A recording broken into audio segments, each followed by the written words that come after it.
ये मेवाड़ भूमि वो है जहां गली गली कोई ना कोई किस्सा है, कोई ना कोई कहानी है। मैंने कभी मंचों पर कहा था, लोगों ने इस पर कविता बना ली।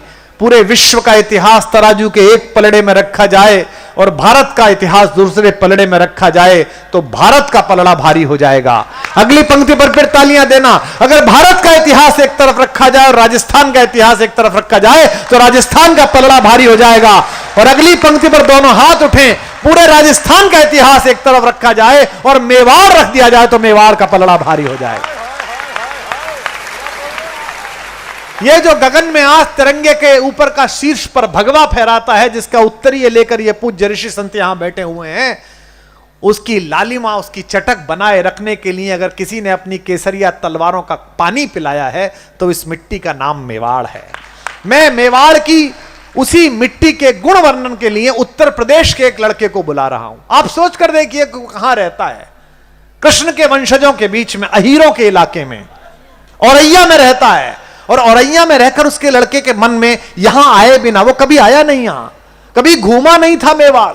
और अब मैंने तय किया है कि मैं मेवाड़ में जहां कहीं जाऊंगा, मैं अजय अंजाम को साथ लेकर जाऊंगा।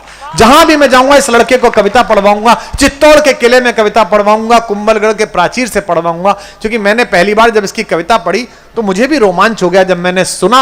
अब मैं आपसे अगले 15-20 मिनट की शांति मांगता हूं कि आप बिल्कुल ये परिचय दीजिए कि आपके घर में आपके गुण स्मरण के लिए एक कवि उत्तर प्रदेश से आया है। मैं अजय अंजाम को आमंत्रित कर रहा हूं, एक बार तालियां बजाकर आप इसका स्वागत करें। अजय अंजाम, जरा तालियों में वो गर्मी नहीं आई जो होनी चाहिए, तो एक बार जोरदार तालियां बजा। बेटा बेटा बेटा जमाएगा। मैंने सुनाया था। ईश्वर की अधिष्ठात्री मां शारदा को प्रणाम करता हूं। आशापुरा देवी के भक्त बैठे हुए हैं, उनको अभिनंदन करता हूं, नमन करता हूं। भगवान शंकर का बड़ा मंच है जिनके विषय में बहुत सी चर्चाएं हुई, उनका भी अभिनंदन करता हूं। जिन गुरुओं ने इस मंच को पवित्र किया उनको प्रणाम करते हुए हम सबके गुरु युग कवि डॉक्टर कुमार विश्वास के लिए एक बार जोरदार तालियां चाहता हूं और अपनी कविता शुरू करता हूं। मेरी कविता मेवाड़ के गौरव राणा प्रताप से जुड़ी हुई है। तालियां कमजोर रह गई आपकी। अच्छा, आएगा रंग आएगा बेटा, आएगा। और राणा प्रताप पर मैं क्या लिखता, मैंने उनके उस बलिदानी घोड़े चेतक पर कविता लिखी है। बाकी बड़ी भक्त वाली तालियां चाहिए मुझे। प्रणाम करता हूं, माताएं बहनें बैठी हैं। सीधे सीधे कविता शुरू करता हूं। मुझे लगता है पहले बहुत छंद से ही आप जुड़ जाएंगे। मुगलिया काल में जलालुद्दीन अकबर के गाल पर कमाल के चांटे सा पड़ा था युद्ध। आहा, क्या भाषा है, वाह। हल्दी घाटी का युद्ध कैसे अलग था संसार के अन्य युद्धों से।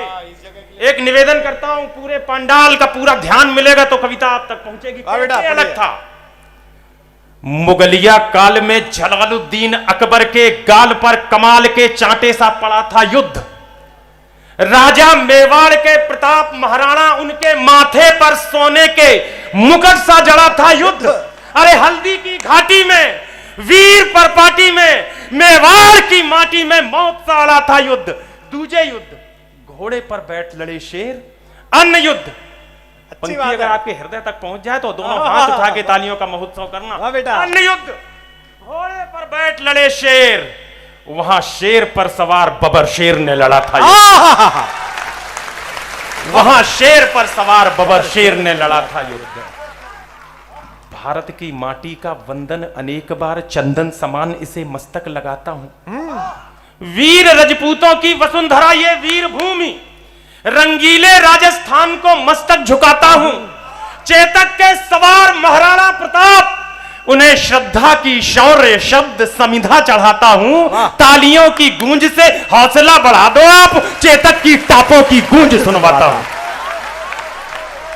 अभिनंदन करता हूं, कविता निवेदित करता हूं। चेतक की टापों की गूंज सुनवाता हूं। वाह, क्या बात है अजय, वाह अजय वाह। निवेदन करता हूं, जीते रहिए। पानी है बनास का, इस पानी से तुम तनमन धो लो। बनास एक नदी है, आपसे बेहतर कौन जानता होगा। ये वो नदी है जो मेवाड़ में बहती है। इसी नदी का पानी पीकर राणा प्रताप की सेनाओं में वो तेजाब खौला था कि एक बार नहीं, हल्दी घाटी से लेकर दिवेर की घाटी तक 6 बार मुगलिया सल्तनत को पटक के मारा था। उसकी कविता सुनाने चलता हूं। बैटल ऑफ द बे। पानी है बनास का, इस पानी से तुम तनमन धो लो। इस बहादुरी की धरती में तुम पौरुष की फसलें बोलो। तुम वीर पुत्र हो वीरों के, वीरों जैसे निर्भय डोलो। बस एक धर्म है देशभक्ति, तुम इसके अनुयायी हो लो। हाँ। है प्यार अगर इस धरती से तो फिर दोनों बाजू खोलो। राणा चेतक के साथ साथ भारत माता की जय बोल। कौन थे राणा प्रताप? निवेदन करते हैं। वाह, राणा चेतक के साथ साथ भारत माता की जय बोलो। जीते रहो बेटा, वाह। जो सूरज के आगे चलता, आरुणी, जो सूरज के आगे चलता वो उस रथ का हकवैया था। हकवैया। जो नाव डूबती जाती थी वो उसका प्रबल खेवैया था। बहुत अच्छे बेटा, वाह। उस नर नाहर ने मातृभूमि का पूरा कर्ज उतारा था। राणा प्रताप मेवाड़ गगन पर चमका एक सितारा था। ये उदय सिंह राणा का उदय सिंह को तो जानते होंगे ना, जिसको बचाने के लिए एक गुजरी ने अपने बेटे चंदन का सिर बलवीर की नंगी तलवार के सामने रख दिया था। उस गुजरी धाय मां को प्रणाम करती हुई तालियां देखना चाहता। ये उदय सिंह राणा का सुत बचपन से ही अभिमानी था। आकाशी विद्युत सा चंचल, यह चक्रवात तूफानी था। ज्यों जन्म लिया अंजनी कोक से वीर व्रती हनुमंता ने, वैसे ही सिंह जना था ये श्री बाई जी जयवंता ने। नेत्रों में प्रबल प्रभंजन था, जालौर की थी। माथे पर सूर्य चमकता था, अंतस की आभा से मानो पूरा ही पिंड दमकता था। ज्यों बाल भास्कर भोर प्रहर से प्रतिक्षण बढ़ता जाता है, वैसे वैसे मेवाड़ राज्य का सूरज चढ़ता जाता है। जैसे जैसे भुजदंडों की मछलियां अकड़ती जाती थीं, वैसे वैसे मेवाड़ भूमि की चिंता बढ़ती जाती थी। घर में थी फूटन और मुगल के रोज आक्रमण होते थे चंद विभीषण जो खुद ही गद्दारी का विष ढोते थे। ये एक समय की साजिश थी, ये एक काल की साजिश थी। इस साजिश के साक्षी हो लो। राणा चेतक के साथ साथ भारत माता की जय बोलो। हल्दी घाटी के युद्ध का दृश्य सामने रखता हूं। अगर आपको कहीं लग जाए कि वो तलवारें चमक रही हैं, वो छुरियां छमछम आवाज कर रही हैं, तो उत्तर प्रदेश के छोटे के बेटे को इसलिए भी आशीर्वाद देना कि आपकी मिट्टी के पर एक कविता लिख करके मैं आपकी सेवा में प्रस्तुत हुआ, निवेदित कर। स्वागत है। मुगलों के राजा अकबर ने षड्यंत्र रचा, आघाती था, लेकिन प्रताप का तेवर भी तेजाबी था, प्रतिघाती था। अकबर ने राजा, एक निवेदन कर दूं, ये जो हल्दी घाटी का युद्ध था, ये कोई तंजीमों का युद्ध नहीं था, ये मजहबों का युद्ध भी नहीं था, ये धर्मों का युद्ध भी नहीं था। ये आतताई के अहंकार के सामने राजस्थान के पौरुष और पराक्रम का युद्ध था। तब निवेदन करता हूं। अच्छा। क्योंकि अगर ये मजहबों का युद्ध होता तो अकबर की सेना में मानसिंह और राणा प्रताप की सेना में हाकिम खान सूरी नहीं होता सेनापति। एक बार जोरदार तालियां बजाइए, मैं निवेदित करता हूं। मुगलों के राजा अकबर ने षड्यंत्र रचा, आघाती था, लेकिन प्रताप का तेवर भी तेजाबी था, प्रतिघाती था। अकबर ने राजा मान सिंह को सेनापति बनवाया था, रजपूती सेना के विरुद्ध रजपूतों को भड़काया था। रणक्षेत्र बनी हल्दी घाटी, चतुरंग शत्रु अड़ी हुई, उसके विरुद्ध थी राणा की बलिदानी सेना खड़ी हुई। इस बीच युद्ध के शंख बजे, अब आनंद लेना। इस बीच युद्ध के शंख बजे, रणढोल बजे, मृदंग बजे, घड़ियाल बजे, घन घनन घनन, जो जारू युद्धक जंग बजे, बज उठी तेज तलवार बजी, मुगदर बरछी करवार बजे, बंदूकों की सेनाई संग, तोपों के मुखर से तार बजे, दो धारी बाजी खन्न खन्न। तालियां कमजोर हैं आपकी, साथ मिलाइए। दो धारी बाजी खन्न खन्न, छुरियां छम छम छम छाप बजी, जन जन जनार्दन चंद्रहास, दुश्मन की गर्दन नाप बजी, धनुषों की डोरी धन धन और तीर बोलते सन सन, घोड़ों की घंटी टन टन, हाथी का घंटा घन घन। अरे सिर कटकर गिर जाते थे। अगर उस पराक्रम पर गौरव करने का मन हो तो पूरा सदन आगे से पीछे तक तालियां दे। सिर कटकर गिर जाते थे। सुन लीजिए, पहले हम लोग घड़ी साबुन है, पहले इस्तेमाल करो तब विश्वास करो। सिर कटकर गिर जाते थे। कल्ला राठौर, जयमल राठौर को याद कर लेना, आपकी कथा के नायक हैं। मंदिरों में आप बिठाते हो, प्रणाम करते हो उनको।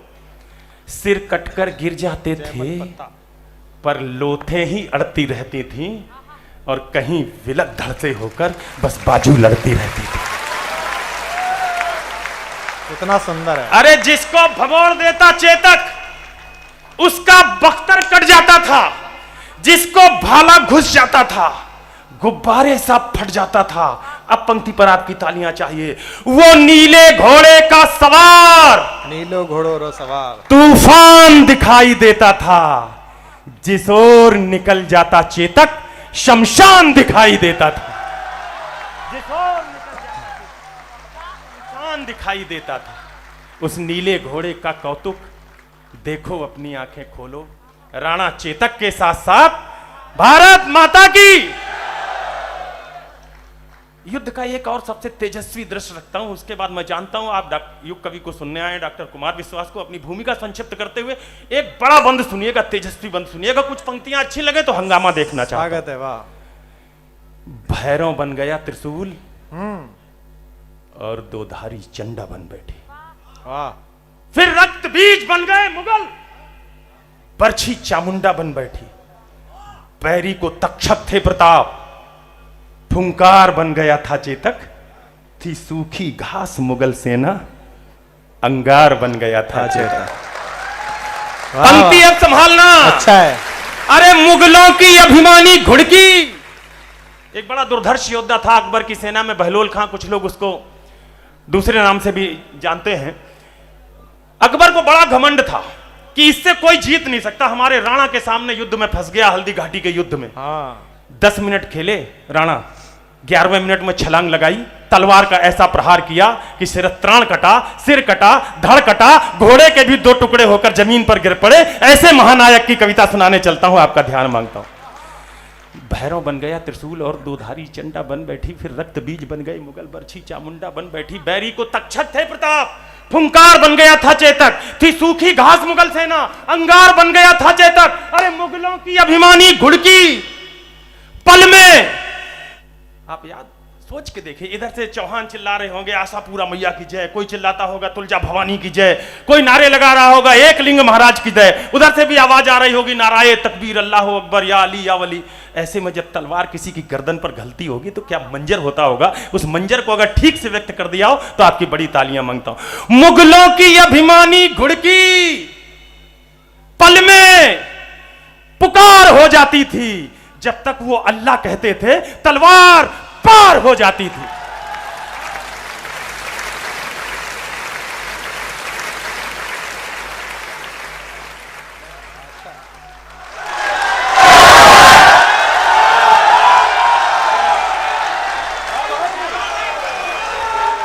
मुगलों की अभिमानी घुड़की पल में पुकार हो जाती थी। जब तक वो अल्लाह कहते थे तलवार पार हो जाती थी। बैरी के सर पर था चेतक, हाथी के ऊपर था चेतक, आंखों के आगे था चेतक, छाती के भीतर था चेतक। थल में चेतक, जल में चेतक, छल में चेतक, बल में चेतक। लोहू की नदियां बहती थी, नदिया की कलकल में चेतक। पानी पर चेतक दौड़ रहा, चेतक चलता अंगारों में, वाणी पर चेतक डोल रहा। अरे चेतक घुस गया विचारों में, राणा पर होता वार अगर। डॉक्टर कुमार विश्वास जिस मंच पर होते हैं सामने वाले सब कवि हो जाते हैं, हजारों पंक्तियां उनकी गुनगुनाते हैं। मेरा निवेदन है सिर्फ एक पंक्ति मेरी वापस कर देना। मैं एक पंक्ति कह के रुकूंगा, अगर ब्यावर ने वापस कर दी तो मुझे लगेगा मेरा आना सफल। क्या बात है बेटा, जीते रहिए। वाह वाह वाह। अरे राणा पर होता वार अगर तो तुरंत झुकाई देता था अपना चेतक। पंक्ति वापस कर देना दोस्त। राणा पर होता वार अगर तो तुरंत झुकाई देता था।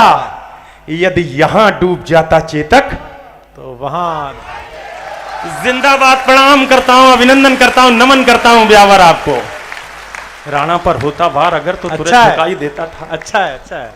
यदि यहाँ डूब जाता चेतक तो वहां दिखाई देता था। पंक्ति अब संभालना। मेवाड़ विजय के रास्ते में अकबर ये अहंकार लेकर के निकला था कि पूरा हिंदुस्तान तो जीत लिया, चित्तौड़ भी जीत लेंगे, मेवाड़ भी जीत लेंगे। एक घोड़ा बीच में खड़ा हो गया, हिम्मत नहीं पड़ी आगे बढ़ने की। तब नमन करता हूं, आपकी बड़ी तालियां मांगता हूं। मेवाड़ विजय के रास्ते में खुद का तन रोड़ा बना दिया, चेतक योद्धा बन गया और मुगलों को घोड़ा बना दिया। चेतक योद्धा बन गया और मुगलों को घोड़ा बना दिया। चेतक कहता रणचंडी से बहुत आभार। चेतक कहता रणचंडी से आओ अपना खप्पर धो लो। राणा चेतक के साथ साथ भारत माता की जय। थी बाघ मुक्त नीली आंधी मर्जी अच्छा है। उठाता था राणा के एक इशारे पर चेतक फौरन मुड़ जाता था। बहरी सेना के सागर में चेतक तैराकी करता था, जाते जाते मुड़ जाता था, बेहद चालाकी करता था। जिसकी छाती पर चेतक की तगड़ी टांगे पड़ जाती थी, उसके सीने में भाले सी दोनों टांगे गड़ जाती थी। था तभी अचानक मान सिंह हाथी असवार नजर आया। राणा के संग चेतक की भी आंखों में खून उतर आया। राणा कोई कौतुक करते इससे पहले वह घूम गया। अगली टांगों का प्रबल वार हाथी का मस्तक चूम गया। आघात अश्रु का भारी था, सहकर हाथी लड़खड़ा उठा। इतने में राणा का भाला विद्युत जैसा गड़गड़ा उठा। गद्दार ठहर जा, पूर्ण हुए सब पाप तुम्हारे लगते हैं। तू भूल गया रण कौशल में हम बाप तुम्हारे लगते। मच गई खलबली मुगलों में, राणा राणा का शोर उठा। गंगोर समर के अंधकार में जैसे कोई भोर उठा। क्या बढ़िया है। आगे करुणा का सागर है, हाँ, इस करुणा में थोड़ा रो लो। रो लो। राणा चेतक के साथ साथ साथ भारत माता की जय बोल। कविता का अंतिम बंद निवेदित करता भाई हूं। अच्छा पढ़ा, कमाल हो गया, कमाल हो गया। और मैं ये मान के चलता हूं कि मेरी ये कविता ना तो ओज की कविता है, ना रौद्र की कविता है, ना वीर रस की कविता है। एक ट्रू लव स्टोरी है, दो ऐसे नायकों के बीच जिसमें एक बोल नहीं सकता था और दूसरा उसकी आवाज सुन नहीं सकता था। लेकिन फिर भी अपनी मोहब्बत के लिए अपने प्राण ने उछावर कर दिए। उस चेतक की कविता का अंतिम बंद निवेदित करता हूं, सुन लीजिए। अच्छी बात है।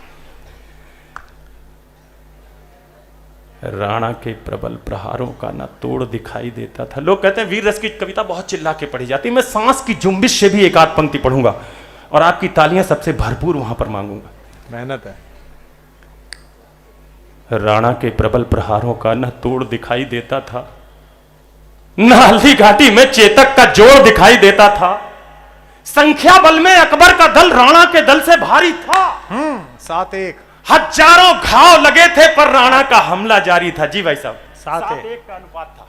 एक तरफ 70,000, एक तरफ 10,000। 7-1 का डॉक्टर साहब बता रहे हैं अनुपात, ये अनुपात था। फिर भी देखिए किस पौरुष और पराक्रम के साथ लड़े। राणा के प्रबल प्रहारों का न तोड़ दिखाई देता था, न हल्दी घाटी में चेतक का जोड़ दिखाई देता था। संख्या बल में अकबर का दल राणा के दल से भारी था। हजारों घाव लगे थे पर राणा का हमला जारी था। घिर गया श्रगालों में नाहर, राणा को संकट बूझ गया। पर एक लिंग का हठीपूत दोधारी लेकर जूझ गया। इतने में झाला आ पहुंचे। झाला मन्ना, झाला माना भी कहते हैं कुछ लोग। देखने में राणा प्रताप जैसी सूरत थी। क्या दोस्ती होती थी उन दिनों यार। इतने में झाला आ पहुंचे, बोले राणा प्रस्थान करो, तुमसे कल को आशाएं हैं, कुछ उसका भी तो ध्यान करो। राणा बोले रण में झाला, मैं इंच इंच कट सकता हूं, पर बैज भवानी तुलजा की मैं कभी नहीं हट सकता हूं। तब एक लिंग का नाम लिया। तब अंतिम कुछ पंक्तियां पूरा कंसंट्रेट करके सुन लीजिएगा। तब एक लिंग का नाम लिया, झाला माना ने। तब एक लिंग का नाम लिया, दे घोर शपथ झाला बोले। दुश्मन का वार लिया खुद पर, होकर लथपथ झाला बोले, इनको मैं धूल चटा दूंगा, देखो तुम कल के मंगल को। झाला ने कसम दिलाई तो राणा चल निकले जंगल को। बढ़ते बढ़ते राणा मग में 21 गज का नाला आया। चेतक का तन था लस्त पस्त, लेकिन जैसे ज्वाला आया, अपनी पूरी ताकत समेत चेतक छलांग लगा बैठा। राणा की रक्षा करने को अंतिम छलांग लगा। क्या बात है अजय, क्या पढ़ा है तूने, अद्भुत। हा। उस नील अश्व ने स्वामी भक्ति का पाठ सभी को सिखा दिया। करवट लेकर बेजान शीश राणा चरणों में टिका दिया। फिर लगा अचानक, दृश्य बनाइएगा अपने आंखों में, थोड़ा मेरी और थोड़ा कंसंट्रेशन मेरी, ये सब व्यवस्थाएं चलती रहेंगी। कविता का सबसे मार्मिक स्थिति में हूं मैं, आपका ध्यान जरा सा इधर होगा तो मेरी लय टूटेगी। स्वागत। फिर लगा अचानक घोटक ने जैसे अपना मुंह खोला हो। चलते चलते जैसे शहीद चेतक ने बस ये बोला हो, मालिक मालिक मालिक मेवाड़ घराने का मैं कर्ज चुका कर जाता हूं। माथा सहलाकर विदा करो, मैं फर्ज निभा कर जाता हूं। अभिनंदन करता हूं ब्यावर, मुझे पता था राजस्थान इसी अनुराग के साथ सुनेगा। बस एक याचना है स्वामी, बस एक निवेदन है स्वामी, बस एक प्रार्थना है स्वामी, शत्रु का सिद्ध षड्यंत्र न हो, जब तक चेतक की याद रहे, मेवाड़ मेरा परतंत्र न। चेतक मेरे बेटे भैया, वीर चीत्कार उठा, चेतक को बाहों में भरकर वो घायल शेर पुकार उठा। चेतक, तेरी बलिदान कथा हिंदुस्तान भी गाएगा, गाएंगे श्याम नारायण भी, हर नौजवान भी गाएगा। चेतक, तेरी सौगंध मुझे, अब सांस की आवाज से पढ़ता हूं और आकाश भर तालियां देखना चाहता हूं। चेतक, तेरी सौगंध मुझे, दुश्मन का नाम नहीं होगा जब तक ये राणा जिंदा है, मेवाड़ गुलाम नहीं। क्या रंग पैदा करा इसने। और एक वचन मेरा भी है, अंतिम पंक्ति विदा करना, और एक वचन मेरा भी है। 600 वर्ष के इतिहास में राणा के दिए हुए वचन को अगर पूरे अहले हिंदुस्तान ने निभा दिया हो, आज भी अगर कहीं राणा की मूर्ति देखी हो, उस मूर्ति में मेरी ये रिसर्च फिट बैठती हो, तो तालियों से विदा कर देना। और एक वचन मेरा भी है, जिसकी प्रतिपूर्ति नहीं होगी, चेतक, तेरे बगैर राणा की कोई मूर्ति नहीं है।